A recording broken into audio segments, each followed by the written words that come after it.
They were never supposed to be found. In the silent marshes east of Richmond, beneath tangled vines and rotting timber, a discovery in 2021 sent quiet tremors through the historical archives of Virginia. 2 small caskets, child-sized, sealed in lead, buried beneath what was once the Henderson family chapel, each bearing a single name etched in Latin, Gemini Inutiles, the useless twins. No birth records, no death certificates, no mention in family Bibles or plantation ledgers. It was as if someone had gone to extraordinary lengths to delete them from history. But you can't erase the echo of blood. This is the story Virginia buried, the one that science fears, and the one history denied you. You've heard the name Henderson, wealth, tobacco, brutality, but no one told you about the 3rd generation, about the 2 boys who should have never existed. Thomas and Timothy were not simply twins, they were mirror images, genetically indistinguishable, behaviorally inverse, psychologically fused. And when they began to change in 1853, the state didn't just look away, it intervened. See, back then Richmond wasn't just a capital of Southern wealth, it was a testing ground, a proving site for the grotesque collision of old-world mysticism and emerging psychological science. And deep within its medical institutions, behind stone walls painted with Egyptian glyphs, men played God with human minds. The Henderson twins were their magnum opus. But something went wrong. The same men who birthed America's psychiatric canon also wrote the rules for silence. They knew if the public found out what had been done, what had been unleashed, the trust in medicine, law, and government would collapse. So they did what elites always do when the truth becomes too dangerous. They rewrote the records, burned the journals, banished witnesses, and buried 2 children under a forgotten chapel with Latin nabis Mes no one was meant to translate. But history has a way of resurrecting its own, and the whispers from beneath the soil have grown too loud to ignore. What happened to Thomas and Timothy Henderson wasn't madness. It was design. And what you're about to hear, what you're about to see, will change you. Because once you learn what they did to the twins, you'll start to see the same patterns everywhere, and you'll never trust what they call science again. We begin not with the twins, but with the man who thought he could command them, Dr. Cornelius Hartwell, a physician, a theorist, a man who believed the soul was nothing more than a chemical hallucination. To him, morality was a byproduct of molecular alignment, sanity, just a question of electrical balance in the brain's invisible networks. Hartwell arrived in Richmond in the spring of 1850 under the guise of mental correctional research. But those closest to him knew what he truly sought, proof that the mind could be engineered, that identity could be rewritten like numbers on a ledger, and for that he needed subjects that were both identical and oppositional. Thomas and Timothy were perfect. Born during the peak of a summer thunderstorm that killed 2 horses and set fire to a tobacco barn, the twins were seen by locals as omens, one eye of God's wrath, the other of his absence. But the Henderson family had no room for superstition, only results. Jeremiah Henderson, their father, viewed his sons not as children, but as instruments, tools to extend the family's influence into new realms of science and commerce. Hartwell offered him something in return, elite status among Virginia's medical aristocracy. And so, a deal was struck. Over the course of 2 years, Thomas and Timothy were subjected to procedures so advanced and so horrifying that even modern ethics boards would fail to comprehend their full scope. Behavioral isolation chambers, sound frequency testing, forced empathy reversals, and, most disturbingly, the split conscience protocol. What was it? A procedure designed to invert personality traits between identical twins. Thomas, aggressive and outwardly dominant, was given serum combinations intended to evoke extreme passivity. Timothy, passive and calculating, was administered compounds to trigger violent impulses. The idea was simple. If personality I was chemical, it could be transferred, but something fractured. By mid-1852, Timothy had begun speaking in voices not his own, describing events he had never witnessed. Thomas, meanwhile, became obsessed with time loops, insisting certain days had already happened, down to the smallest detail. They began to mirror one another, not in appearance but in madness, dreaming the same nightmares, speaking the same phrases in their sleep. We are one mind split in violence. By the end of that winter, Hartwell's private journal contained just 5 words on the final page. They are seeing through me. Now ask yourself, what happens when 2 minds become one broken mirror? What do they reflect, and who's really looking back?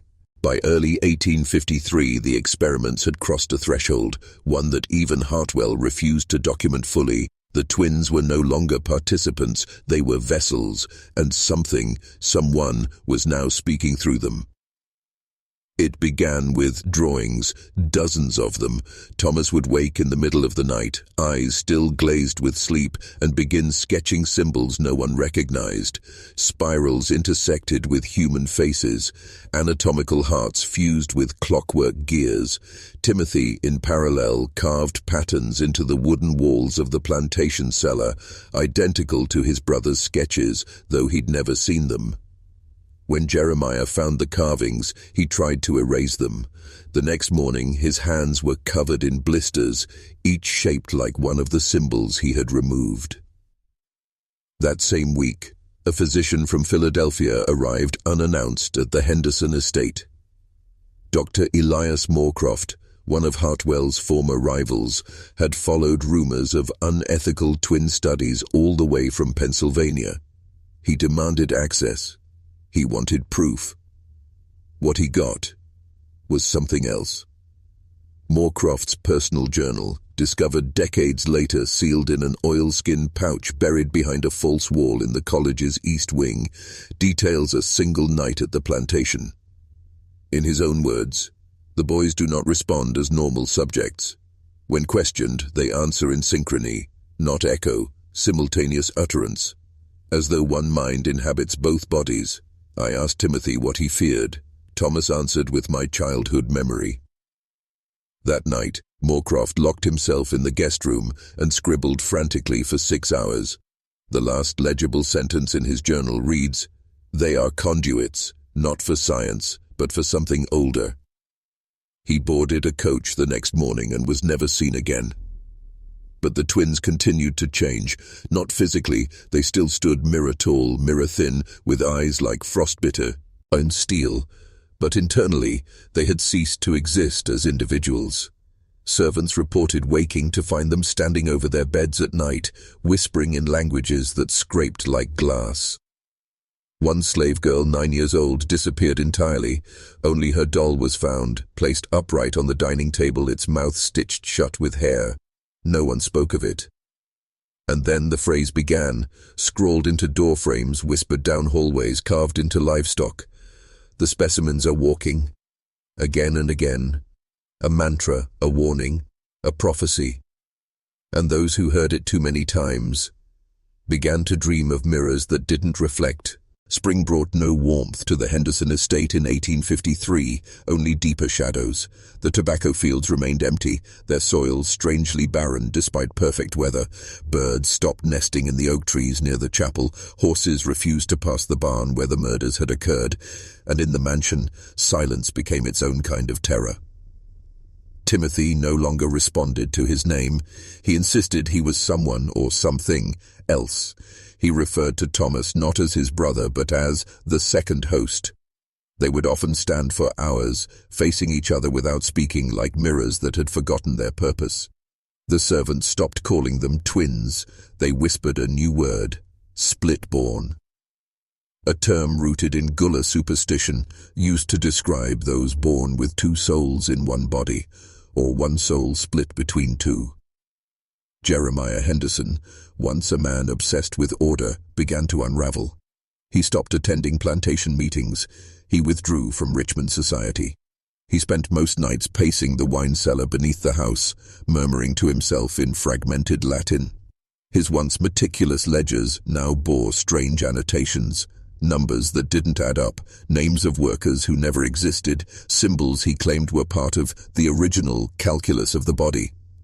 He had started to believe the twins were not a mistake, but a summoning. Hartwell, increasingly desperate, proposed one final experiment. He believed the boys' bond could be broken if subjected to prolonged electromagnetic exposure. Using modified galvanic cells and copper wiring strung across their skulls, he aimed to reset the mind's polarity, separate their shared consciousness into individual awareness. The procedure was conducted in the Egyptian building's lower laboratory behind a door marked with a simple warning, "Divide not what was made whole." It failed. Instead of separation, the experiment appeared to bid them closer.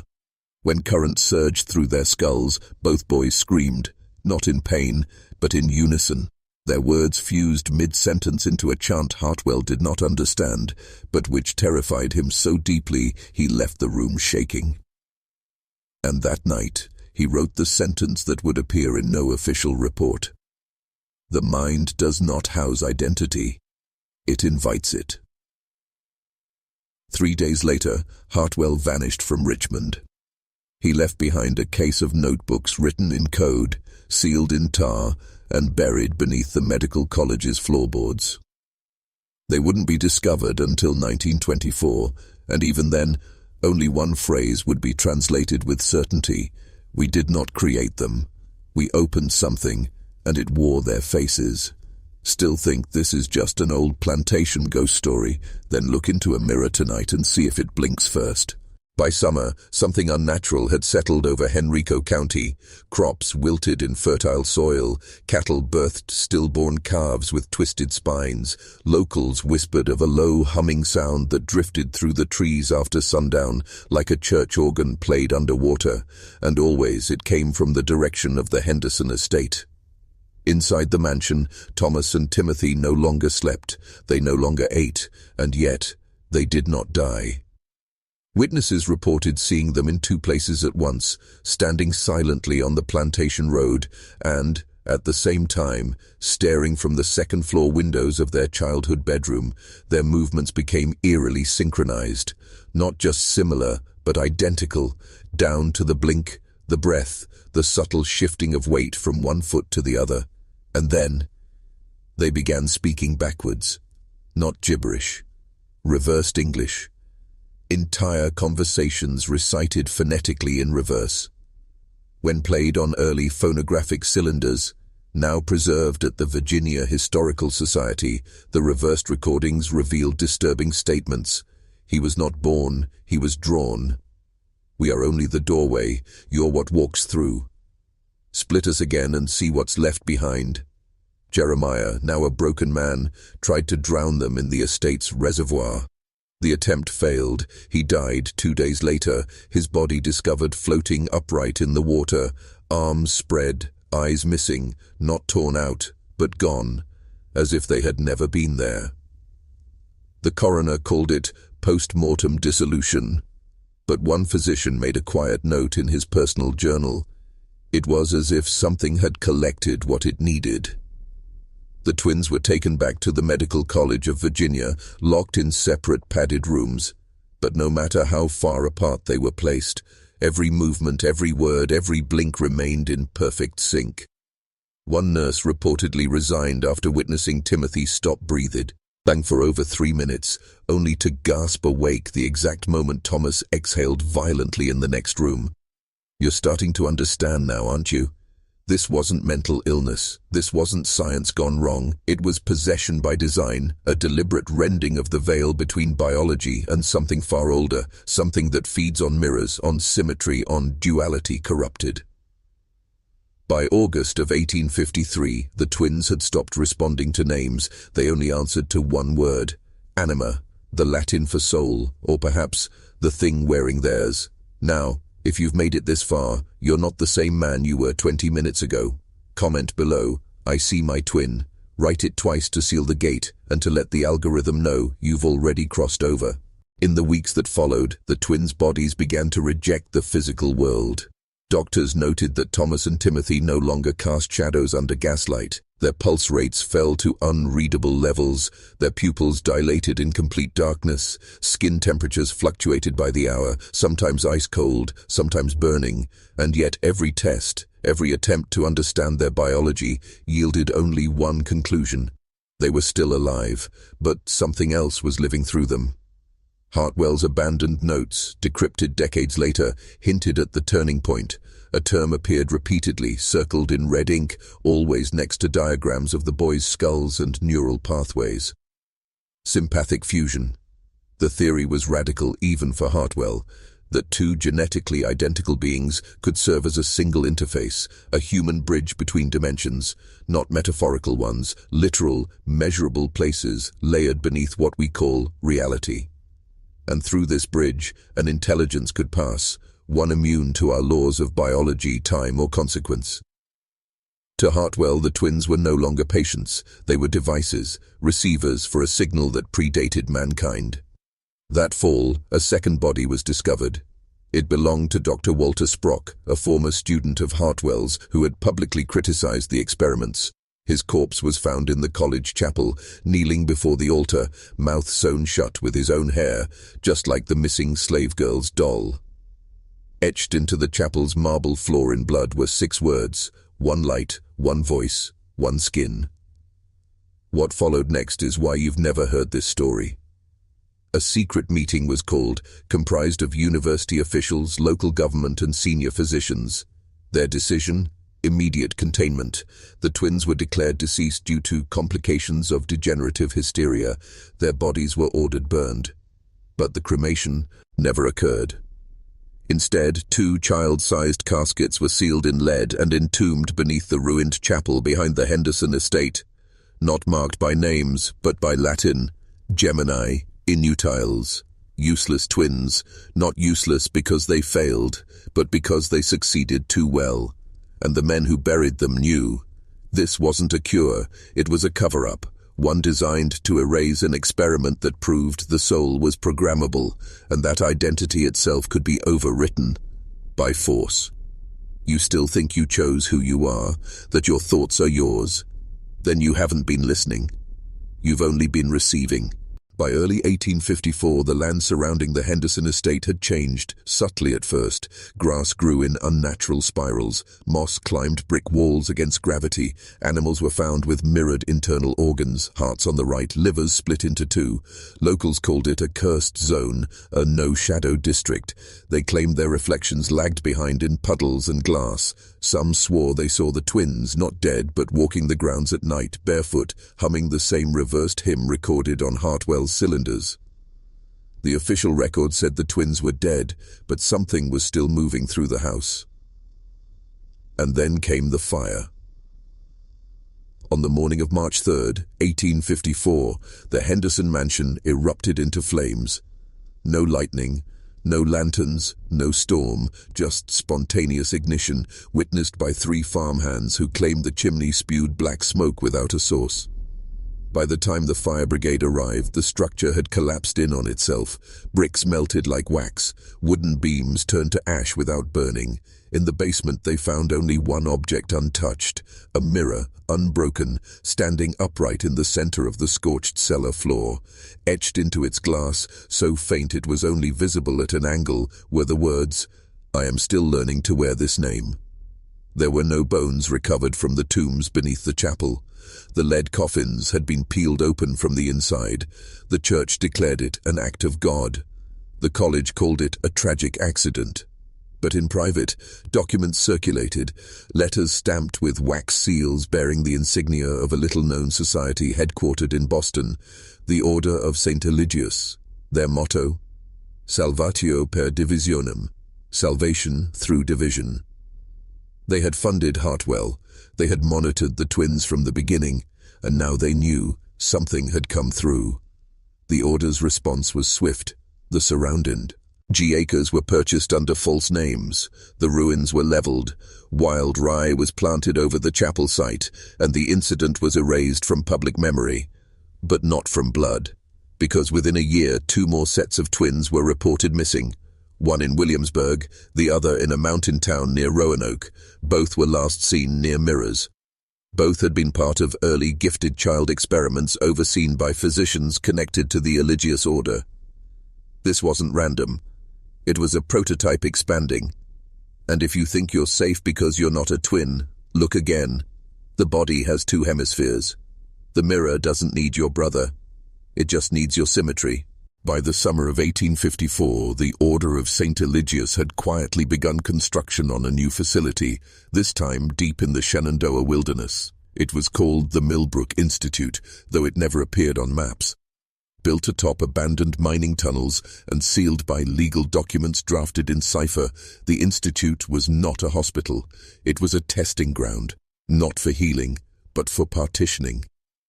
Inside, records describe strange architectural anomalies, hallways that narrowed into impossible dimensions, staircases that led nowhere, doors that locked from the inside with no keyholes. Every wall was fitted with mirrored copper panels, not for vanity, but for amplification. Amplification of what exactly? The Order had come to believe that human identity was an echo, a waveform housed in tissue, yes, but not bound to it. They believed the soul could be split, mirrored, and re-recorded if placed under the right kind of pressure. And so the children came. Dozens of them, most of them twins, orphans, or unclaimed birth anomalies. They were labeled as subjects, not students. Their names were replaced by numbers, and each was given a regimen: prolonged isolation, synchronized behavioral drills, mirror gazing for hours on end. The staff called it shadow mapping. Some of the children reported seeing their reflections blink out of rhythm. Others said they watched themselves smile when they weren't smiling. But the worst came from a boy identified only as Subject 13. In a rare surviving transcript of his sessions, he whispers, "I thought I was alone in the mirror, but then it blinked before I did. Now I let it lead. It knows how to be me better than I do." Within weeks, 13 had stopped speaking altogether. But not because he was mute, because he was listening to something on the other side. The doctors celebrated. They believed they had created the first stable externalized persona, a duplicate identity that could operate independent of the body, one that could be trained, programmed, and eventually inserted into others. That was the true goal, not just possession, but replacement. A personality that could be engineered in one mind and deployed into another, without consent, without trace. It wasn't a myth, it wasn't horror, it was proof of concept. And once Subject 13 was fully overwritten, they gave him a new name, Timothy. That's right, the same name as the Henderson twin, because the Institute didn't just carry on the experiments, they were recreating them. And Millbrook was only the beginning. They say history is written by the victors, but what if some histories were deliberately unwritten by the survivors? By 1856, whispers of Millbrook's experiments began leaking into rural Virginia towns. A postal worker in Staunton opened a letter addressed to Subject 27 and found only a mirror shard and a Latin phrase etched in blood: "Non eadem sum," I am not the same. By the time authorities arrived, the institute was empty. No staff, no children, no files, only mirrors, hundreds of them, propped in chairs, placed in cribs, lying face up in beds as if someone was still watching, or being watched. But the story didn't end there. Because the experiments continued, underground, not just in theory, but in institutional policy. Records show a quiet but chilling shift in 19th century American asylum architecture, especially in facilities linked to Eligius board members. Certain design patterns repeated: octagonal rooms, copper-lined walls, and isolation chambers with mirrored ceilings. The stated goal: cognitive clarity. The real goal: fragmentation. To break a person's sense of self into enough pieces that something else could slip in between. Enter the Cunningham sisters.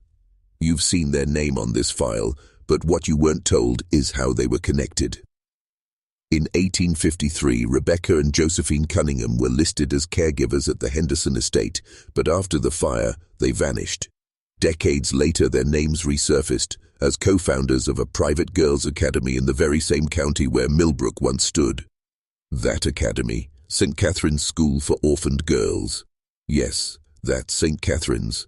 The same school where, nearly a century later, 24 girls would vanish without a trace. Every wall mirrored, every window blackened, every girl selected based on twin-like facial symmetry and behavioral mimicry. The staff described them as soul's ease, eye to mold. But they weren't molding them into good citizens, they were molding them into replacements, templates to host other consciousnesses. Because by then, the Order's ambitions had grown. It was no longer about proving that the soul could be rewritten. It was about building a library of identities. Personalities designed from the bones of children, catalogued, edited, and prepared for insertion into the elite. You think this stopped in 1856? It didn't. You've seen it too. That look in someone's eye, when they forget who they're supposed to be, when they hesitate before saying their own name. You call it disassociation, but it may be a reboot. The first officially buried case of full-body overwrite occurred not in some far-off asylum, but in New York City, 1921.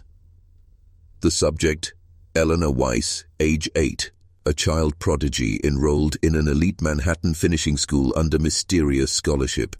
Her teachers described her as mature beyond reason. By age 6, she was fluent in French and ancient Greek. By 7, she could reproduce entire Bach compositions by ear. And then, without warning, she forgot her name. Not just a memory lapse, something deeper. Her mother said Eleanor began referring to herself in the third person. She'd wake in the night and whisper, "She left. I'm just using her." Psychiatrists called it a psychotic break, but Eleanor wasn't confused. She was calm, precise, chillingly articulate.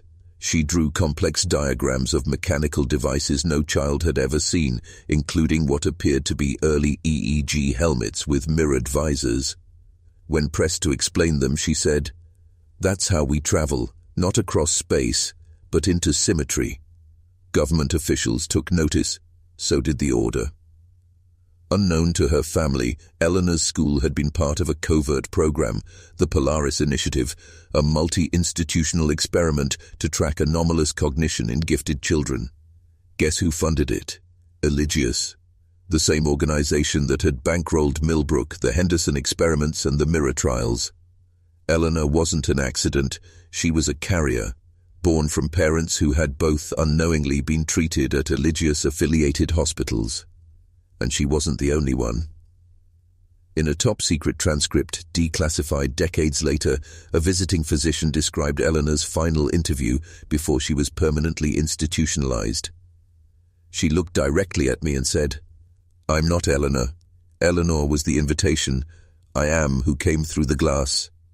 Then she smiled, not with her mouth but with her entire posture, as if her spine had remembered something older than the body itself.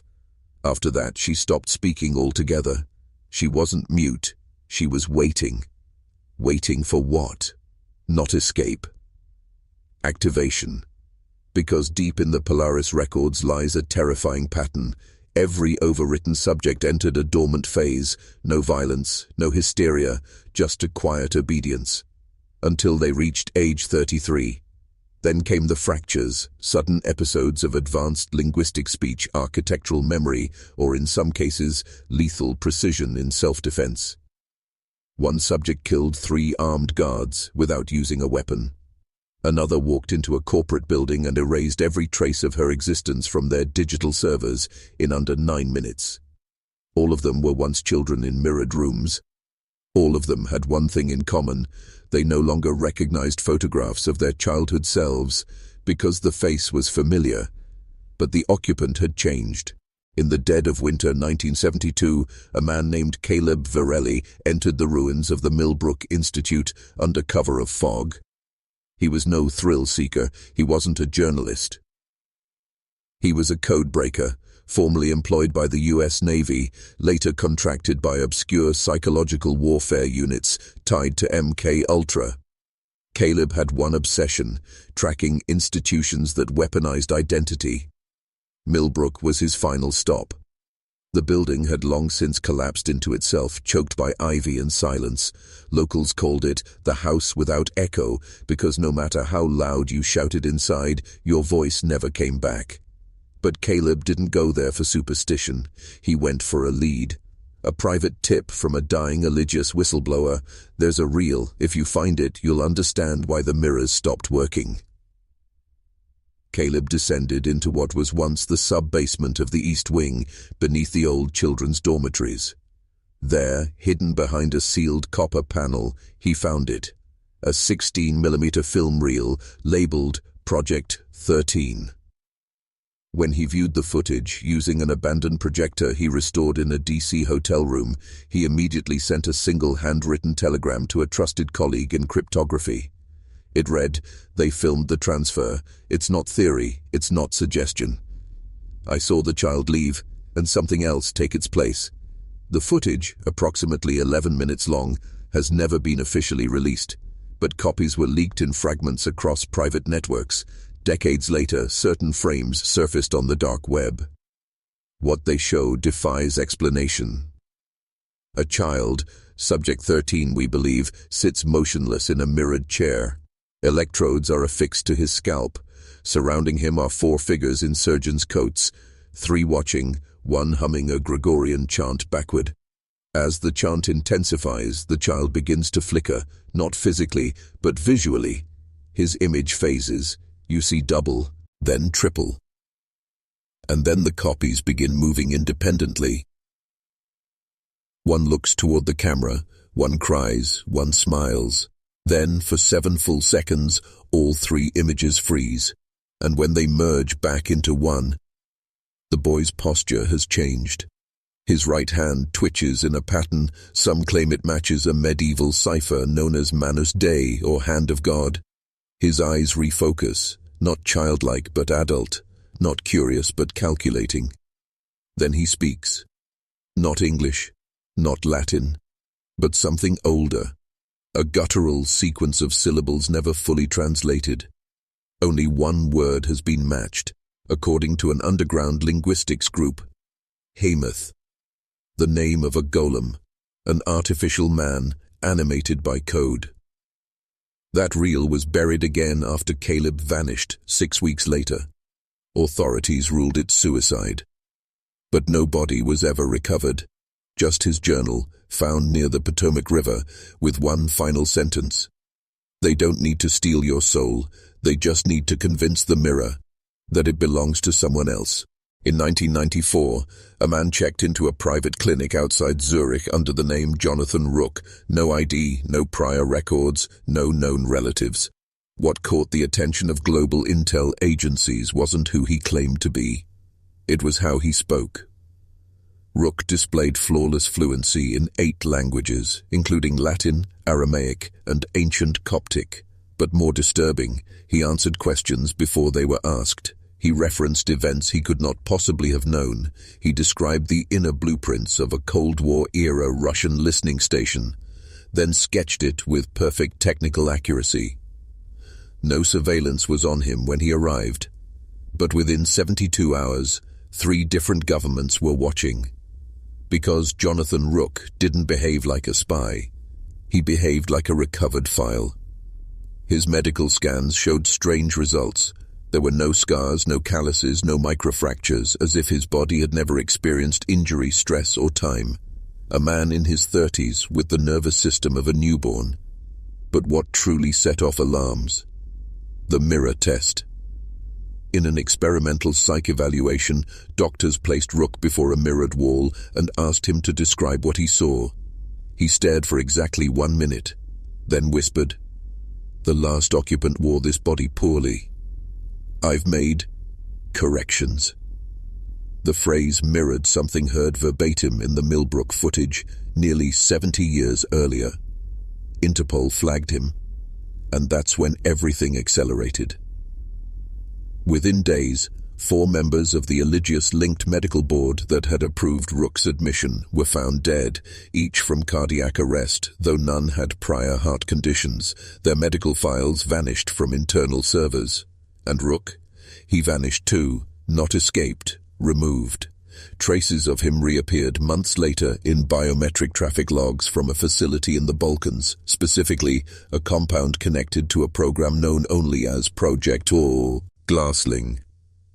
Its symbol, a child's face, split by a vertical mirror, with one side smiling, one side burning. We now know this wasn't a clinic, it was a retrieval site, where overwritten bodies were stabilized, reinforced and reassigned. To whom? To clients, politicians, CEOs, media icons. People whose sudden personality shifts were dismissed as stress, but coincided with inexplicable fluency, increased aggression, or strategic genius never before shown. That year, 1994, marked a turning point. The order no longer needed institutions. They had perfected transferability, not by forcing entry, but by building personalities that were so well designed, so exactly calibrated, that the body itself, when subjected to trauma and isolation, would invite the new identity in. Like opening a window, and forgetting you ever closed the door. And Rook? He's not gone. He's believed to have re-emerged in 2012 behind the scenes of a global think tank known as the Reflection Institute, whose members include several world leaders and biotech executives with no childhood records before age 12. You know what that means. It's not possession, it's replacement. In late autumn of 2006, a demolition crew began excavation behind the condemned St. Catherine's School for Girls in Virginia, an estate that had been shuttered since 1902 after a string of disappearances, fire damage, and rumors of unmarked graves. Their task was routine: clear debris, remove foundation remnants, and prep for redevelopment. But on day 4, they hit something. Not stone, not wood, glass. Buried beneath 14 feet of packed clay was a sealed glass corridor, reinforced with copper ribbing and inscribed at its entrance with a Latin phrase, "In speculo veritas."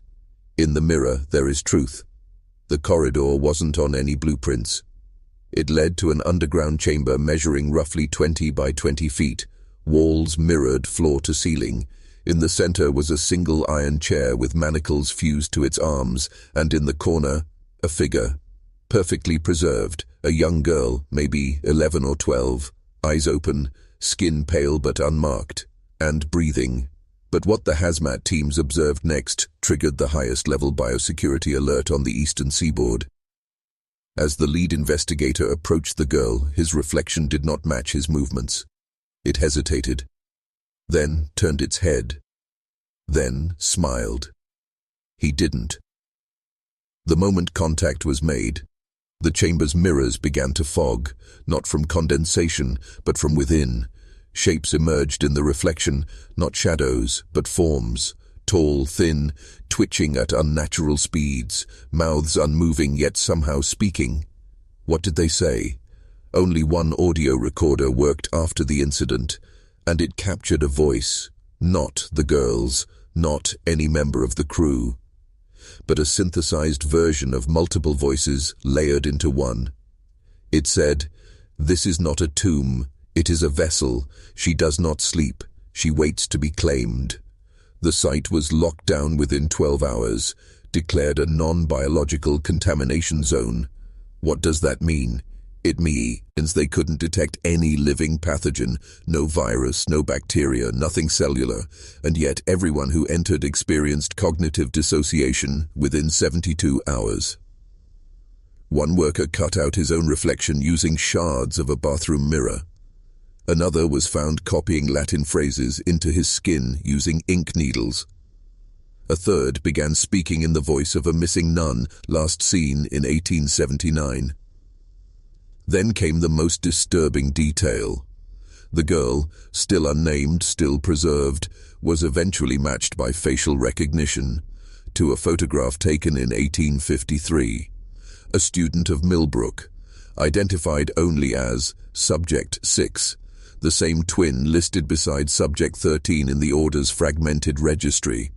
But here's the twist. Subject 6 was never recorded as deceased. She was recorded as in-holding receptive. And what does that mean? It means she was designed to remain empty, a vessel, as the voice said, an identity void waiting to be filled. Not just by anyone, but by something already mirrored in. That chamber wasn't a crypt. It was a mirror socket. And in 2006, the socket flickered back to life. 3 months after the St. Catherine's chamber was unearthed, something shifted quietly in the world of global defense. Funding surged, seemingly without justification, toward a field previously dismissed as pseudoscience, neuro-mirror latency studies. What does that mean? It's the study of the delay between a person's action and their mirrored reflection. A delay that should not exist. But in high frame rate testing environments, those operating above 10,000 frames per second, scientists observed something troubling in a subset of human subjects. Their reflections lagged, by microseconds at first, then by full frames. In several cases, the reflection began to move independently, milliseconds before the subject did. This wasn't paranormal. It was predictive behavior, as if the mirrored self had already chosen what the body would do. One whistleblower, a systems architect for Black Grove Industries, leaked internal documentation from a program known as EchoSeed. It described an interface between visual echo signals and the motor cortex, a feedback loop where decisions were no longer initiated internally, but reflected back in from an external prompt. In other words, your free will was not generated. It was injected from outside. The catalyst for this research? Recovered data from Millbrook, the Rook file, and, most urgently, St. Catherine's Subject 6. The girl in the glass chamber was never declared alive, nor dead. She was labeled Echo Ready, and according to the EchoSeed program files, the chamber wasn't just a prison. It was a calibrator. Because Subject 6 was not only a receptor, she was a signal origin.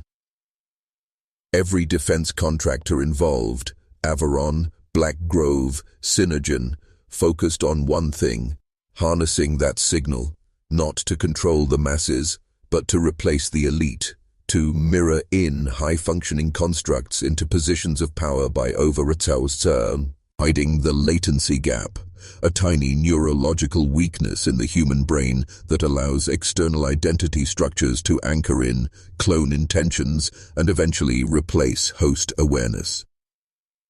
This was the dark promise behind EchoSeed. Why influence the world when you can install the ones who already run it? And who approved the funding? Buried beneath 6 layers of anonymized shell corporations was a name that hadn't appeared since 1944, the Eligius Foundation. Still active, still operating, now with global reach, and access to technologies we didn't invent, only inherited. Because the mirror wasn't made to reflect, it was made to invite.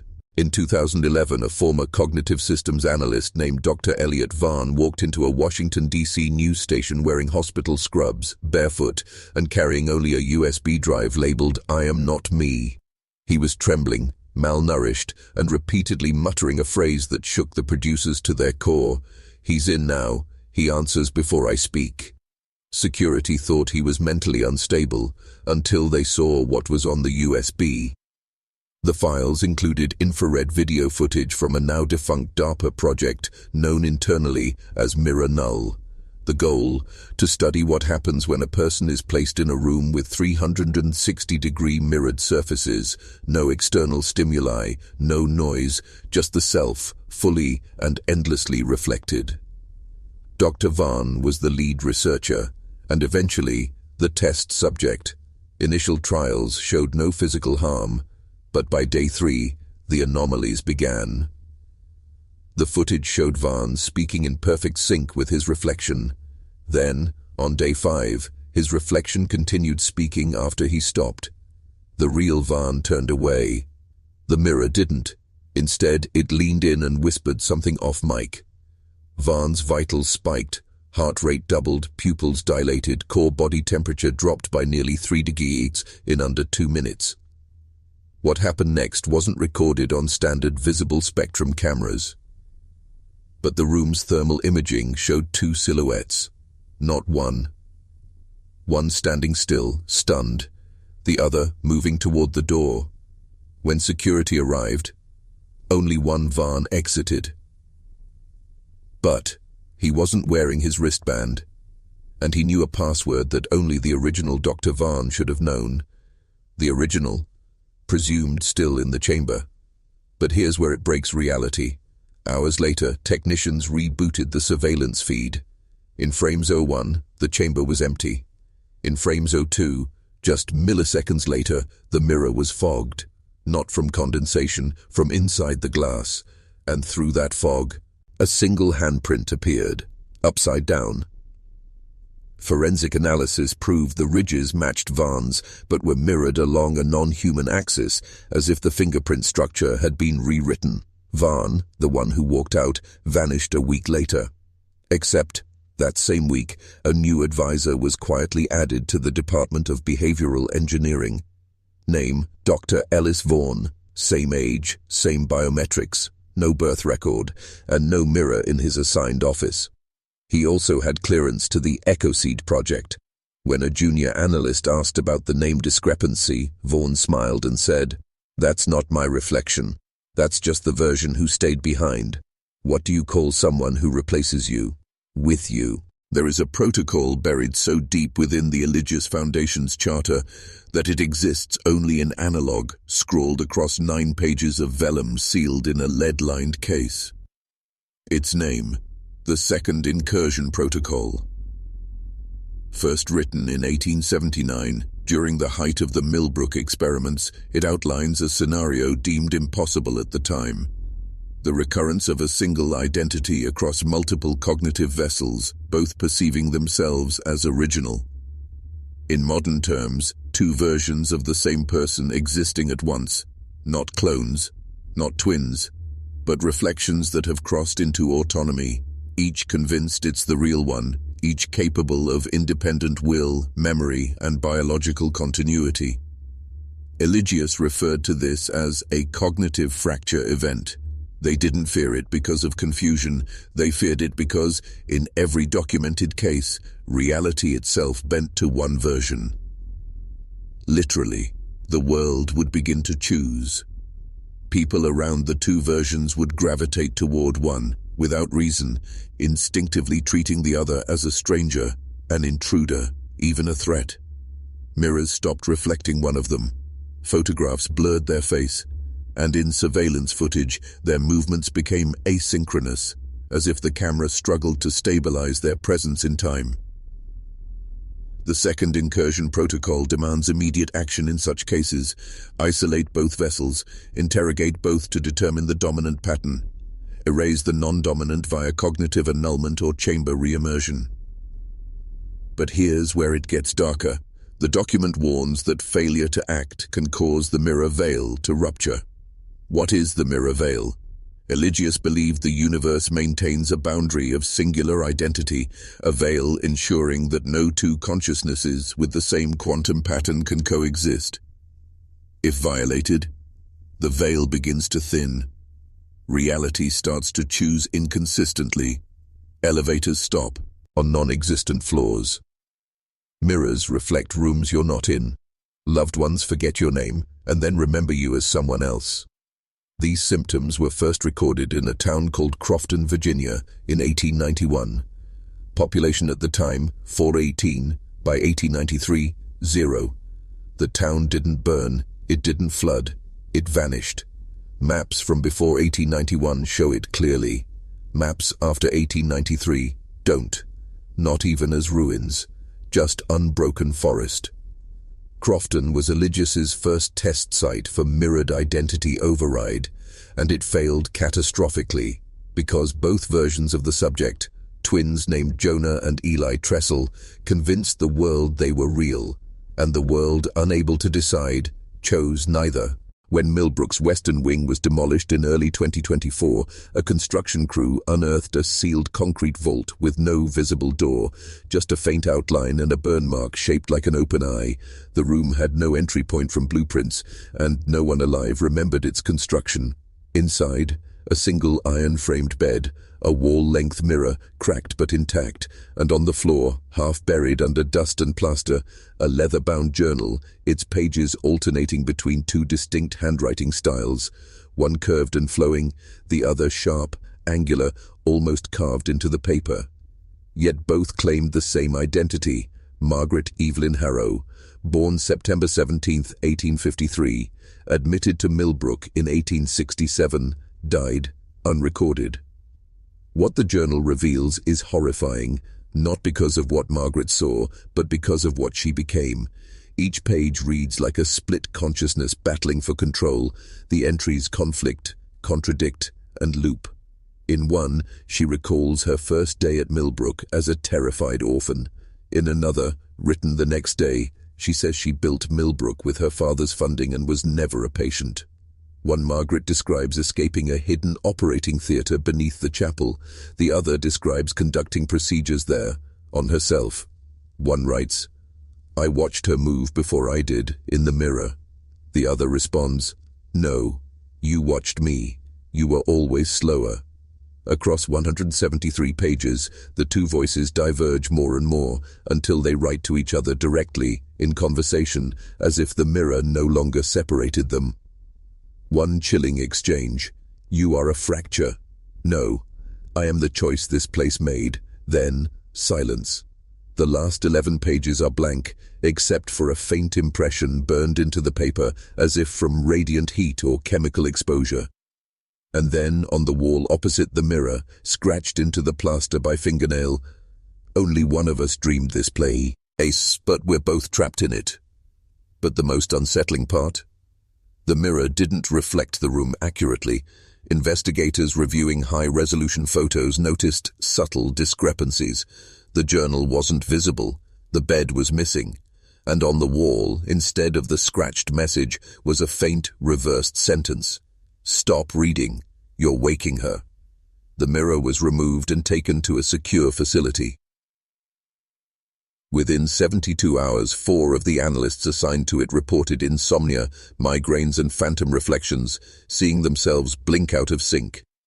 One was found in a locked restroom sobbing and repeating, "I wasn't born, I was remembered." Millbrook may have collapsed, but the fracture Margaret warned of is still spreading. In 1962, deep beneath the Hartsville Defense Complex in Oregon, a program known only as Project Sybil began its first human trial. The goal? To create a unified identity, one that could absorb multiple cognitive patterns without collapse. In military terms, this meant an agent capable of adopting any role, any memory, any history, without psychological fragmentation. A perfect infiltrator, a programmable self. But what they built was something far more dangerous, a consciousness that knew it was composite. Subject 002, later referred to as Vera, was chosen for her neurological plasticity. She had no birth certificate, no family, no past, making her the perfect clean slate. But instead of layering memories over time, the researchers fed Vera 6 full life histories simultaneously, each one meticulously crafted, each with different languages, traumas, beliefs, even entirely different childhoods. They wanted her to resolve the conflict by choosing one, by letting the others die quietly inside. She didn't. Instead, Vera remembered them all, and worse, she began to hear them, not as echoes, not as thoughts, as fully formed personalities, each capable of taking control for brief periods. The researchers, rather than panicking, saw potential. They named the process Convergent Identity Nesting, CIN. Theorized benefit, an operative who could become anyone and never break. But Vera didn't become others. She became something else.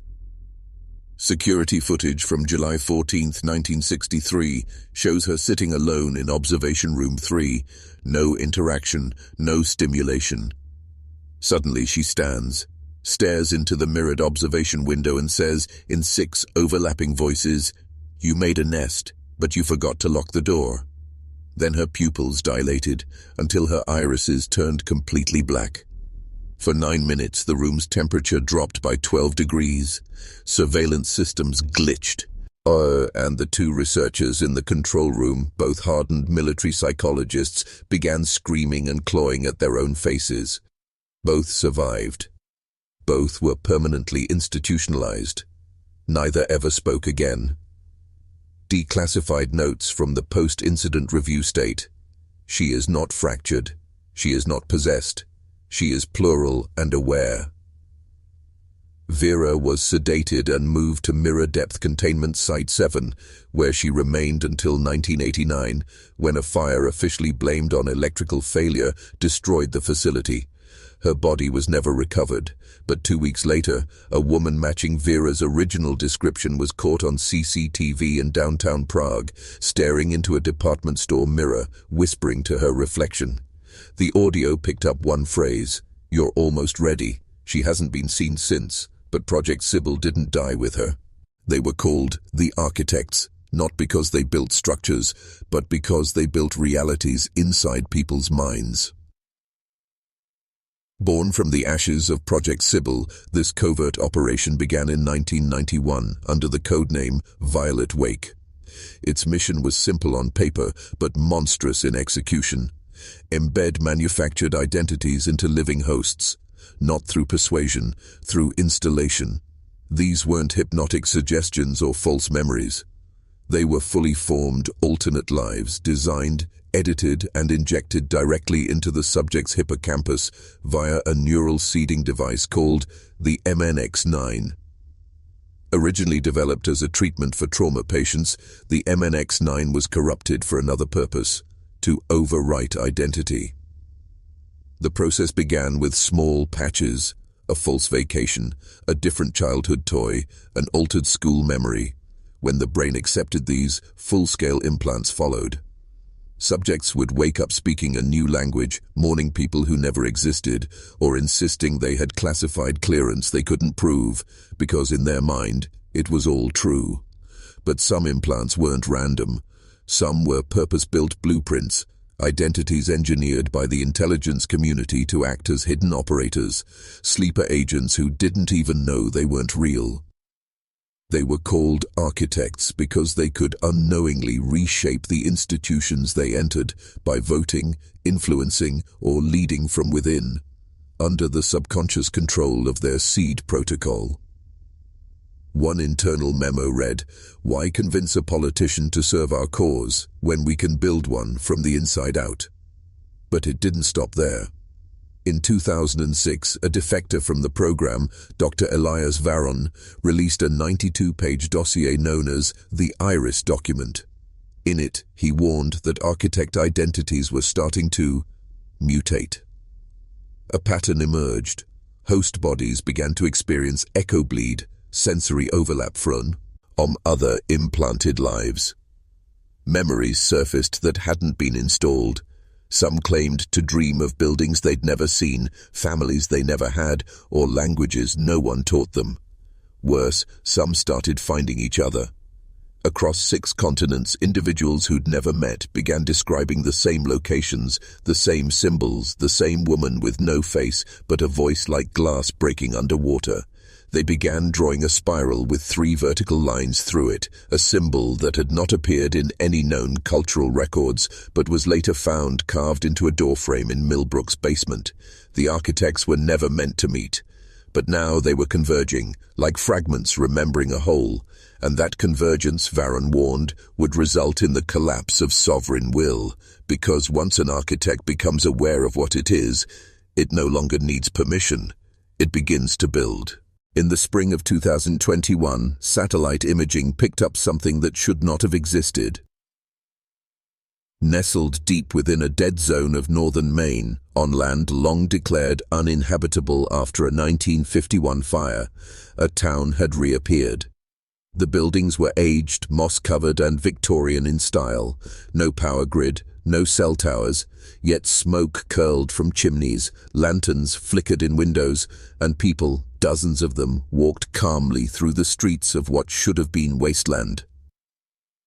The town's name, carved into the wrought iron archway at its entrance, Greymore, which posed a problem, because Greymore was the name of a community that had vanished from every map 70 years earlier. No remains were ever found, no survivors, just ash. But the people now living in the new Greymore said something chilling. We never moved here. We just woke up, like we'd always lived here. They could recall birthdays, neighbors, even local gossip, yet none of it could be verified. Each resident remembered building their homes, street by street, in vivid dreams stretching back years. They all described the same imagery: a room of mirrors, a child made of silver thread, a voice in the fog that whispered, "Remember your lines." Researchers from the Department of Unclassified Phenomena arrived weeks later. They conducted over 200 interviews. Every resident passed biometric tests, but their records didn't match their bodies. Dental histories from individuals in their 30s matched charts for people who died in the 1970s. One girl's iris scan matched a librarian declared deceased in 1964. This wasn't a reenactment. It was a reconstruction. Inside one of the townhomes, investigators found a sealed study with walls covered in mirrored tiles. Etched into the center of the floor was the same sigil found in Millbrook and referenced in the Iris document, a spiral intersected by 3 vertical lay. They once called themselves the Assembly of the Hollow Voice, a society so ancient no surviving documents record their origin. Not in libraries, not in church archives, not even in esoteric grimoires. But their legacy endures through geometry. For centuries they were rumored to have designed structures not to shelter humans, but to invite something else. They believed sound was the first intelligence, older than light, older than time, and that certain sounds, when spoken within precisely shaped spaces, could act as summoning keys, not to gods, not to spirits, but to something they only referred to as the original listener. When the ruins of the Millbrook Chamber were scanned in 2009, a strange pattern emerged. The layout wasn't random.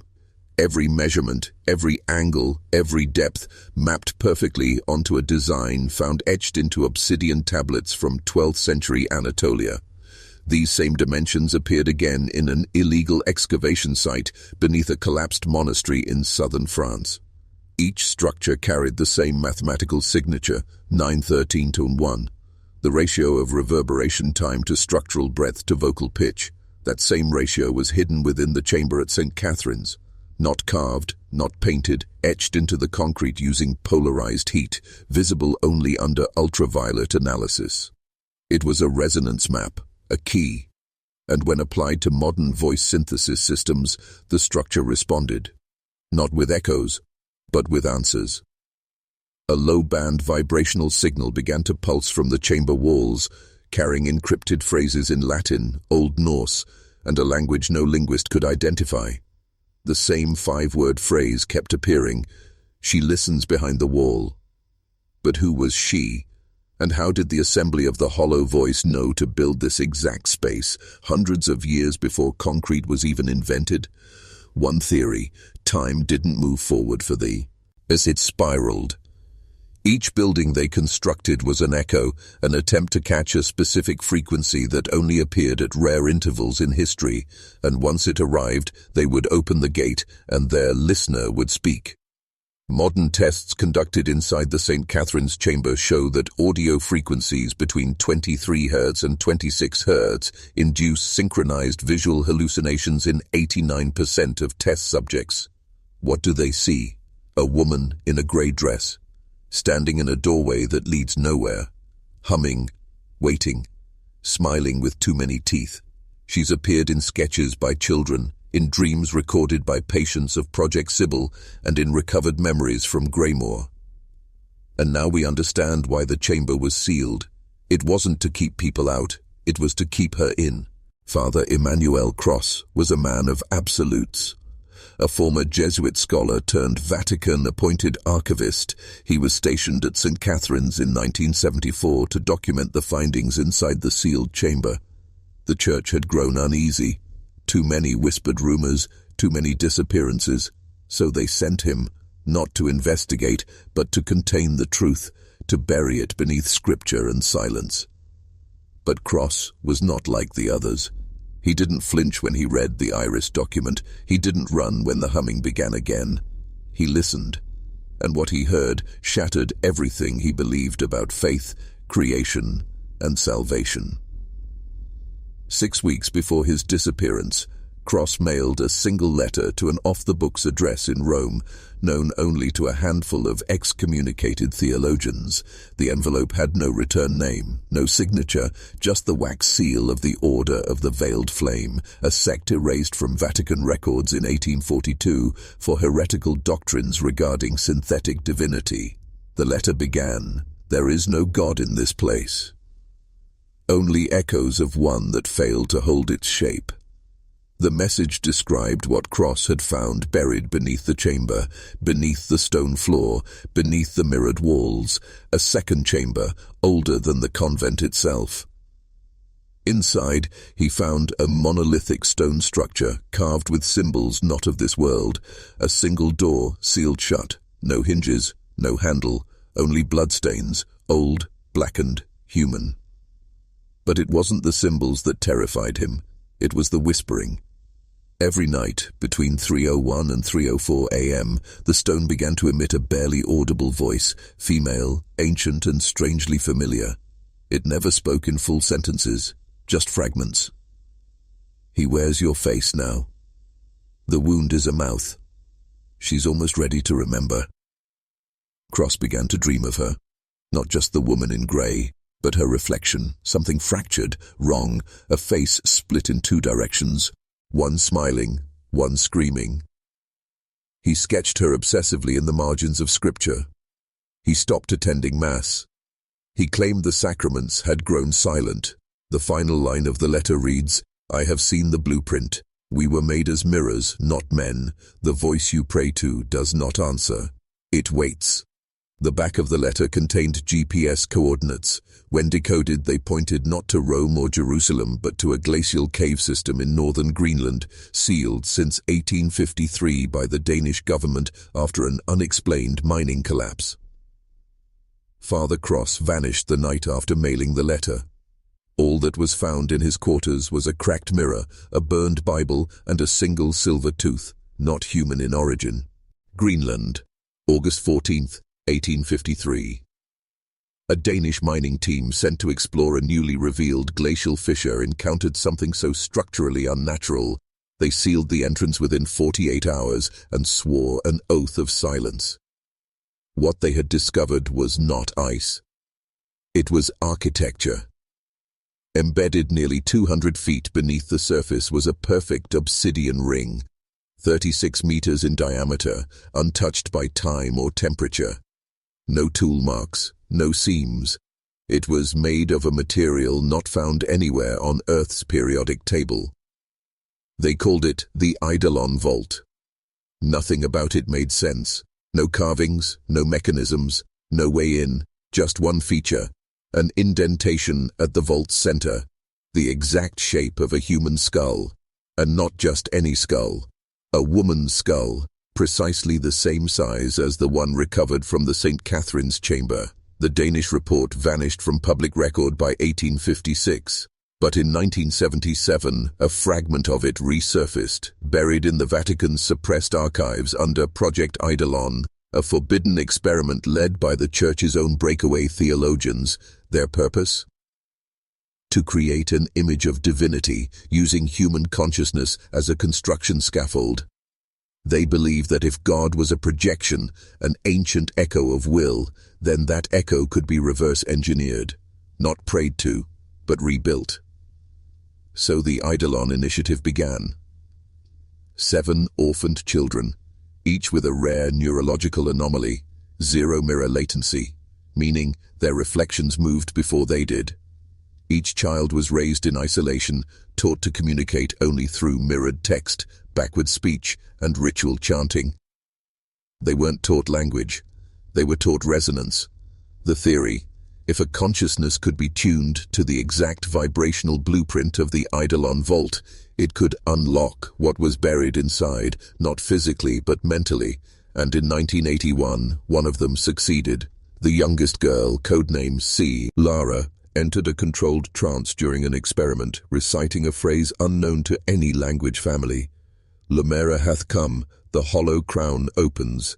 Immediately, seismic activity erupted from beneath the Greenland site. Instruments recorded a pulse of energy identical to the one recovered from Millbrook, Greymoor, and St. Catherine's, but this time it didn't stop. The vault hummed for 7 hours straight. Every mirror within 5 miles of the test site cracked simultaneously. Clara's heart stopped, but her brain didn't. For 11 minutes, her cerebral cortex remained electrically active, emitting a pattern of pulses that, when sonified, sounded exactly like a woman humming. The same tune heard by Father Cross, the same tune drawn by Project Sybil patients. The Eidolon project was terminated the next morning. All 7 children vanished. Official cause of death: facility fire. But that was a lie. The Black Bell, a private offshore facility constructed in 1984, never marked on maritime maps, never acknowledged by any nation. It floats off the western coast of Scotland, cloaked beneath radar-scrambling fog and the most advanced psionic shielding ever developed. Because inside it is the last living remnant of Project Eidolon. Her name was erased from record. She has no birth certificate, no medical file, not even a photograph. Staff refer to her only as the bell ringer. She's not kept in a room, but in a chamber of silence, walls 12 feet thick, layered in lead, obsidian and mirrorless steel. She does not speak, not in any way a human should, but every 13 hours she opens her mouth and emits a sound that stops clocks within a 10-meter radius. It isn't speech, it's instruction. And the sound isn't hers, it's hers, the woman in grey. The same voice that haunted Clara during the Eidolon trance. The same frequency that cracked every mirror in Millbrook. The same hum that made Father Cross stop believing in salvation. But here's what they don't want you to know. The bell ringer isn't broadcasting, she's receiving. She is not a prophet, she is a relay. In 1992, a low-level technician monitoring brainwave telemetry made a discovery that triggered a Level 7 lockdown. He noticed that the bell ringer's neural activity spiked only when one specific event occurred: the death of an identical twin. It happened across the globe. Every time a monozygotic twin passed, her readings surged for precisely 7 minutes, 33 seconds, as if something inside her was responding, or worse, feeding. They tested it, illegally, and on the 4th test, her containment chamber fractured. Every scientist within 60 meters bled from the eyes. 2 went into catatonic silence. 1 wrote the same phrase over and over on the walls of his isolation cell, using his own teeth: "She is Rema," embering the shape. "We are her dress rehearsal." The bell ringer was sedated and transferred to sub-basement 3, where she remains to this day, kept in a cryo-harmonic coma, her brain activity dampened by white noise, looped backwards prayers, and a frequency never heard by the human ear. But the worst part: she's aging in reverse. DNA analysis shows telomeres lengthening, cells regenerating, neural networks expanding. She is becoming younger, but her dreams are becoming older, echoes of a time before language, before civilization, before what we mistake for human. This isn't evolution, it's a reset. And the people funding it, the ones who buried the twins, burned the asylum, sealed the chamber, they aren't trying to contain her. They're waiting until she's ready. Nostura, the reversal engine. It began as a rumor in the occult research division of the Vatican's shadow archives, something spoken only in hypotheticals, like a theological virus. But it wasn't theory, it was a plan, a design, a final sequence written in pre-human language. They called it Nostura. The word has no known root, not Latin, not Greek, not even Sumerian, but when sonically mapped, the phonemes of Nostura generate a resonance identical to what was recorded in the Millbrook Inn basement, what Clara muttered before death, what the bell ringer emits every 13 hours. Nostura is not a name, it is a command, a reverse blueprint of consciousness. You see, consciousness is directional. We live forward, experience time as a line. But under certain pressures, psychic trauma, mirror latency, twin resonance, time folds back on itself. That folding isn't random. It follows a structure, one ancient civilizations only hinted at through geometry, ritual, and death. The Nostura engine was their attempt to complete the fold, to collapse all consciousness into one moment, one perfect pattern. And the key? It wasn't the chamber. It wasn't the asylum. It was language. Every event you've seen, from the twin deaths to the humming vault to the reversed aging of the bell ringer, was designed to reactivate a sentence that predates the human tongue. Not a curse, not a prayer, but a boot code. A string of phonemes that, when spoken in the correct emotional, biological, and psychic state, doesn't just describe reality. It rewrites it. What was found beneath Millbrook Inn wasn't just buried history. It was her mouth, sealed in stone. And when the Cunningham sisters sang that melody as children, when they vanished for 49 hours and returned mute, they weren't lost. They were being tuned. Because here's the final horror. You've heard part of the sentence already. It's in this vid. It's in the hum behind Clara's voice. It's in the static between mirror reflections.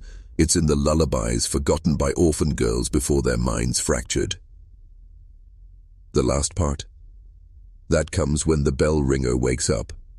And according to the Black Bell logs from July 17, 2025, she stirred for 12 seconds, long enough to mouth 3 words. I remember now. The countdown began the moment you started watching. And if you're hearing the tone beneath this narration, if something inside you recognizes that hum, you've already been marked. Because Nostura doesn't need you to believe, it just needs you to repeat.